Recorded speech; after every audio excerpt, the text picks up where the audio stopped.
میرے عزیز، کچھ لوگ ایسے ہیں جن سے عذاب قبر ہوگا ہی نہیں۔ میرے رسول کریم صلی اللہ تعالی علیہ وسلم نے ارشاد فرمایا کہ جو اللہ کے راستے میں شہید ہو گیا، یہ سنن نسائی میں موجود ہے، اسے عذاب قبر نہیں ہوگا، بلکہ ایک حدیث میں تو فرمایا حساب کتاب ہی نہیں ہوگا، اللہ بغیر سوال جواب کے جنت عطا فرما دے۔ کچھ لوگوں کو لوگوں کی بخشش پہ بھی مسئلہ ہی بنتا ہے کہ کوئی بخشا نہ جائے۔ اور ایک صاحب کہہ رہے تھے جی یہ کیا معاملہ ہے کہ جمعے کو بندہ مر گیا یا فلانا ہو گیا تو اس سے حساب کتاب نہیں ہوگا، اتنے بڑے جرم لوگوں نے کی، اتنے پاپ، اور جمعے کو مر گیا تو بخشا جائے گا۔ تو میں نے کہا جرموں کا بھی اسے حساب اللہ لے لے گا، لیکن میاں حساب کتاب کی ڈیوٹی نہ اللہ کی ہے تو بہتر یہ ہے کہ اسی کے ہاتھ میں رہے، تو نہ اپنے ہاتھ میں لینے کی کوشش کر۔ سنن ترمذی کی حدیث۔ ہمیں پتہ نہیں کیا مصیبت ہے، ہمیں پتہ نہیں کیا مسئلہ ہے۔ ایک جنازے سے میں نکلا، آپ یقین کریں کبھی کبھی کلیجہ پھٹ جاتا ہے۔ میں ایک جنازے سے نکلا تو میرے ساتھ ایک بندہ جنازہ پڑھ کے نکلا تو کہنے لگا جی پیر صاحب دیکھیں آج کتنی دنیا آئی ہے، حالانکہ یہ بندہ اس طرح کا تھا، اس طرح کا تھا، اس طرح کا تھا۔ میں نے اسے کہا یار تجھے تو فکر ہی لگ گئی ہے کہ جنت میں چلا ہی نہ جائے، تو اس طرح کرنا جنت کے دروازے کے سامنے کھڑے ہو جانا ڈنڈا لے کے کہ میں نے نہیں جانے دینا۔ شرم آنی چاہیے ہمیں۔ اللہ فرماتے ہیں جنت اتنی چوڑی ہے جتنے زمین و آسمان، اس کی چوڑائی زمین اور آسمان کے برابر ہے، تو ہم تو اپنے علاوہ کسی کو جانے نہیں دینا چاہتے جنت میں۔ اور بس کریں، جنت خدا کا فضل ہے، اور اللہ فرماتے ہیں میرا فضل میں جسے چاہتا ہوں عطا کرتا ہوں۔ یہ سنن ترمذی کی حدیث، اور اس کے راوی حضرت عبداللہ ابن عمر رضی اللہ تعالیٰ عنہ، نبی پاک علیہ السلام نے فرمایا جو مسلمان جمعے کے دن یا جمعے کی رات کو فوت ہو، اس کو اللہ تعالیٰ قبر کی آزمائش سے محفوظ رکھتا ہے۔ جو جمعے کی رات فوت ہو جائے یا جمعے والے، یعنی جمعے رات اور جمعے کی درمیانی رات چلا جائے یا جمعے والے، تو اللہ اسے عذاب قبر سے۔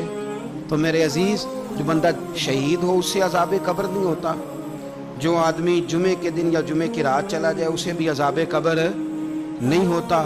اور میرے رسول کریم صلی اللہ تعالی علیہ وسلم نے فرمایا جو بندہ ایک دن اور ایک رات، یہ حدیث صحیح مسلم میں، سنن ترمذی میں، مصنف عبد الرزاق میں موجود ہے، ایک دن اور ایک رات اللہ کی رضا کے لیے اسلامی سرحد پہ پہرا دے۔ میں اور آپ سوئے ہوئے ہیں، لیکن وہ لوگ جو فوجی بارڈروں پہ کھڑے ہیں، دیکھو مدینے والے محبوب کس کس پہ کرم فرماتے ہیں۔ ساری عمر نہیں، 24-25 سال کی سروس نہیں، فرمایا ایک دن اور ایک رات اللہ کی رضا کے لیے جو اسلامی سرحد پر پہرا دے، مسلمانوں کو کافروں سے بچائے، رب اسے عذاب قبر نہیں دے گا، اسے اللہ تعالیٰ اپنے فضل سے معاف فرما دے گا۔ ایک رات اور ایک، آپ کیا سمجھتے ہیں کہ ان فوجیوں کی کوئی چھوٹی شان ہے؟ ان کا کوئی چھوٹا مرتبہ ہے؟ ایک دن اور ایک رات اگر یہ پہرا دیں تو اللہ انہیں اتنا انعام عطا کرتا ہے۔ اسی طرح سن لو، یہ ذرا غور سے سننا، ابن ماجہ کی حدیث، اور اس کے علاوہ مسند ابو یعلا میں موجود حدیث کے راوی حضرت ابو ہریرہ رضی اللہ تعالی عنہ، حضور صلی اللہ تعالی علیہ وسلم نے فرمایا جو شخص بیماری سے فوت ہوا، قربان جاؤں میرے محبوب نے بیماری کا نام ہی نہیں لیا، فرمایا کوئی بھی بیماری ہو، فرمایا جو آدمی بیماری سے فوت ہوا اللہ اسے شہادت کی موت عطا فرمائے گا، اور وہ عذاب قبر سے اور قبر کے امتحان سے بھی محفوظ رہے گا، اور حضور فرماتے ہیں اس کو صبح اور شام جنت کے باغوں میں سے رزق دیا جائے گا۔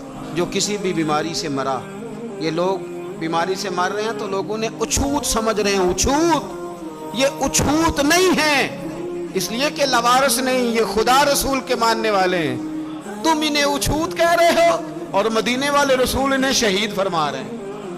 حضور نے فرمایا جو بیماری سے مرے شہید ہے، وہ قبر کے عذاب سے محفوظ رہے گا اور جنت کے باغوں میں سے اللہ رزق دے گا۔ لوگ کہتے ہیں دیکھو جی بڑا تانگ ہو کے دنیا سے گیا ہے، تو اس بندے کو بھی عذاب قبر نہیں ہوتا۔ اسی طرح جو بندہ سورہ ملک پڑھتا ہے، سنن ترمذی میں حضرت ابن عباس سے روایت ہے کہ حضور صلی اللہ علیہ وسلم کے ایک صحابی نے ایک جگہ خیمہ لگایا تو وہاں سورہ ملک پڑھنے کی آواز آتی، کوئی بندہ پڑھنے والا نظر نہیں آتا تھا۔ جب حضور کی بارگاہ میں عرض کیا تو فرمایا وہاں قبر تھی اور قبر کے اندر بیٹھ کے میرا صحابی سورہ ملک کی تلاوت کر رہا۔ اگر ہمیں خسرہ نمبر یاد ہو جاتا ہے نا اپنی جگہ کا، اور ہمیں پتہ ہوتا ہے کہ میرے والا حصہ کتنے کروڑ کا ہے، اگر ساری کہانیاں ہمیں یاد ہوتی ہیں تو سورہ ملک بھی ہمیں یاد ہو سکتی ہے۔ موبائل پہ اس کو ریکارڈ کر لیں، پھر اس کو سنیں، کبھی بھی سورہ ملک میں، اور ہمارے سلسلہ عالیہ میں تو سورہ ملک وظیفہ ہے، ہمارے الوظیفۃ الکریمہ میں اعلیٰ حضرت نے لکھا ہے کہ رات کو سورہ ملک اور سورہ یاسین کے بغیر سونا نہیں۔ سورہ ملک اتنی شاندار سورت ہے کہ نبی پاک صلی اللہ علیہ وسلم نے فرمایا یہ قیامت کے دن اللہ کی بارگاہ میں ناز سے جھگڑا کرے گی اور کہے گی اے اللہ، یہاں تو میرے پڑھنے والے کو جنت عطا فرما یا مجھے قرآن پاک سے علیحدہ کر دے۔ تو رب کریم پھر اپنے فضل سے پڑھنے والے کو جنت عطا کرے گا۔